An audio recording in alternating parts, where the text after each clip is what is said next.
Sister Mary Louise Sullivan, thank you so much for joining us today. It certainly is my pleasure to be here, Kendal. Well, let's start from the beginning. You obviously have a lot of memories here at Cabrini, but you started here first as a student. So what are some of your favorite, most memorable memories from being a student at Cabrini? Well, I was also a sister at the time, and I was teaching in a local school in Conshohocken. So many of my memories are of Saturday morning classes, although the first group of Cabrini College freshmen were here, and I knew many of them from high school. I think it was a time of excitement because everything was the first this and the first that. And I can remember in those days, the students were required to come to Mass, I think it was once or twice a week, and they would rush down in their trench coats, and then someone would be going up to communion, and you'd see the pajama pants come down their leg. It was a good time. It was a beginning. It was a great beginning. And how many students were on campus, would you say? I believe the first freshman class had 37, and then there were about 10 or so of us sisters that were also taking classes. Were you guys able to go out at all, or was it just strictly kept on campus? Well, there were various opportunities to go off campus, you know, in collaboration with other colleges. Right. And you said you lived in Grace Hall? Lived in Grace Hall, yes. Wow, so much has changed. Lived in the mansion at one point. Yeah. Wow. And then sometime after that, you became a dean here at Cabrini. Well, it didn't exactly happen overnight. I went on to teach elementary and high school and was principal of an academy in Dobbs Ferry, New York for 5 years. And then I came down to Philadelphia and was principal of a school there. And Sister Regina Casey, who was then the president, had called me one night. I said, Regina, I'm very busy. I'm doing a paper, and I'm at the Villanova Library. I'll be here till midnight when it closed. And I said, if you want to see me, you have to come over there. And she came over, and it was actually in the ladies' powder room that she said, Mary Lou, I need you at Cabrini College. And I sort of gulped and said, well, okay. When? Right. And it was at the end of the semester. So you were nervous, just kind of overwhelmed? Itchy. Finish what I was doing, get started. Right, exactly. Just jump to the next thing. And then sometime after that, you became the president of the college. Okay, again, that did not happen overnight. I came as the academic dean, assistant academic dean, in September of 1970. And then in January of 1971, Sister Barbara, who was the acting president, went on to a different ministry, and I was asked to be the academic dean. It was a challenge. I can imagine. Do you have any favorites? Did you enjoy being the president? Did you enjoy? Well, I enjoyed being dean and deaning very much. But then in 1972, just when I was getting used to being a dean, we had a general chapter of our order in Rome, and I was an American delegate to that meeting. And Sister Regina Casey, the president of the college, became the first American sister to become the head of the order. And so I thought, oh my God, now what are we going to do? Right. And so she said to me before I left Rome, well, we'll have to see what the board decides. I came back, and lo and behold, I was one of the persons asked to interview with the Board of Trustees. And I can still remember that day being called from the dean's office, and it was a beautiful day, a bright autumn day like today, and going across the campus and being interviewed, and then I think it was a day or so later, told that I had been elected president of the college. Now, there had been a canvassing of students and of faculty and the few alumni that we had and trustees before I even got that far. Wow, that's pretty incredible. It sure was. And then while you were here, you instituted a lot of brand new programs, such as the Children's School, the Eating Division, the Med Tech program, various new majors, the COPE program, academic collaboration with Eastern, and the Master Planning Committee. Anything I forgot? Do you have any favorites? Well, there are so many things all at once, but I came in as the president just as Cabrini College was beginning its 15th year in 1972, and I served for my 5-year term and was reelected for another 5 years, as was the cap in those days. And when I left in 1972, I really felt that in the intervening years, we had come of age as a college. And many of the things you mentioned, the children's school started out with the British infant school curriculum. And then we certainly did try to implement new majors. What were the needs of the day? What were the needs of the students? The medical tech program is one that you mentioned. Special education was another one. Various expansions in different areas. And the COPE program helped women from the city who were coming into the teaching profession at a later age. And that was an interesting program that we worked out with them. And I forget what else you talked about. What was that? Anything else here? That the academic collaboration with Eastern? Oh yes, we started. It's still going on. I understand. That's good. Yes, That's one good thing. We did start having exchange of classes. For example, if you had 2 or 3 students in an upper level math class, and Eastern had the same, it made sense to put them together on one of the campuses. Right, definitely. And also the Master Planning Committee. What exactly was that? Yes, the Master Planning Committee started to look at the college and project what the college would be in years to come. And Dorothy Brown, who became my academic dean, was the instigator and the leader of that plan. I started to mention to you, when I became the president, I was still the dean. And Dorothy was finishing her PhD. And I really wanted her to be the dean with me because she had a lot of experience. So I was dean in the morning in what was then Sacred Heart Hall, this building, now Founders Hall, with a secretary. And then I would cross the campus, with or without lunch many days, and go up to the 2nd floor. And in the afternoons, with another secretary, I was the president of Cabrini College. Wearing so many hats, my goodness. A good way to lose weight rapidly. Imagine. But Dorothy came aboard in December of 1970, January of 1971, and we started to work as a team. That's amazing. How did you manage to keep it all straight? I don't know. Maybe a little bit of help from up above. Well, you did a good job, apparently. I hope so. And you were also here for the first men living on campus. Now, what was the driving force in that? Me. You? Okay. No, it was the need, and I think, again, I look to Dorothy Brown.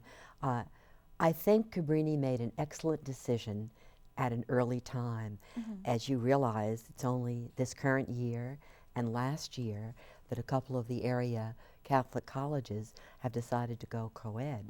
When you look back, for us, it's over 20 years. Right. So we had the first man graduated in 1970, but there were no men living on campus and just a smattering in classes. One of my concerns was that the foundress of the college, Sister Ursula Infante, who always referred to the students as my dear girls, how was I going to tell her or request of her to support me in having a dorm for men on campus? So it was with fear and trepidation that I did so. And she was just so charming. She said, "Mary Lou, if that's what you think is the best for the college, I will support you." So that was a big relief. And the guys came on. Because I even remember hearing that she was just very adamant about not having the guys on campus at first. It was Oh yes, there were separate. Yes, there were certain days when the students could have visitation, and other days when they had to study. And also the first men's basketball team then. Yes, a lot of things were getting started because as you had men on campus, you had to think in terms of team sports for them. And can you also go through some of the programs that were thriving while you were here? Well, I think we were a young, enthusiastic college, and medical technology was thriving, biology was thriving. The education program since day one has been and continues to be thriving. Of course. Communications was started. Special education was inaugurated. And I think we were pretty happy with the way everything was going. If it wasn't for you, most of us wouldn't be here with the majors that were. Well, there was a lot of help, and there was a great team spirit. Collaboration of all members of the faculty, members of the staff, alumni, trustees, former trustees, new trustees. So it was you weren't alone. Right. You weren't alone. And also the campus expanded with the addition of the Widener Center and also the houses. How did you manage to keep that small college feel? Well, we were a little bit concerned about building a large dorm because this was the time when many smaller colleges were rethinking their existence. So we decided to build residence houses, which if anything happened to the college, we could then have a developer come in and we had to be 500 feet from the road, so we built 6 or 7 houses. And later a developer could come in and double that size if we were no longer a college. But I didn't want to think about that. We were going to continue. It was through the gracious philanthropy of Fitz and Edie Dixon. Edie was a member of our board for 25 years. And it was through their instrumentality that the Widener Center, which was a student union and offices and as it is today, you name it, we have it over there. It was through them that that building was built through a grant from the Widener Trust. That's great. And also, can you give us some memories about Father Rudy? Oh, yes. We were really blessed in that we had a chaplain who lived on campus, right down in that little gatehouse as you came in what were then the main gates. And he was from Holland and had spent many, many years in India. White-haired gentleman, I believe he had a white mustache. I mean, I'm not positive about that, but he was just the most lovable person. He would go every single day to every office on the campus, and whether people were Jewish, Protestant, Muslim, whatever it might be, he would just be there to say hello to them, to hear what maybe might be their needs or their concerns. He'd read the newspaper over in the library. He took all of his meals with the students. And he'd have special liturgies. For example, Valentine's Day, the small group that we were, we'd all be sitting on the rug over in the mansion, and we'd have a big Valentine celebration, you know, for the women students and their fiancés in some cases, or boyfriends, and vice versa. Wow. Yeah. Seems like he really cared a lot about the students. Yes, he cared a lot about life. He cared a lot about people, and he was much beloved. Oh, that's really nice. And also, can you explain to us what the Jablonski collection was? Did I say that right? You did. Congratulations. Mrs. Jablonski and her husband had traveled around the world. He was a geologist looking for new sources of oil back in the 1920s and 30s. And as they went to different places, Mrs. Jablonski amassed an ethnographic collection of not just souvenirs, but different statuary, dolls, laces, jewelry, things that were pertinent to the countries that they were visiting.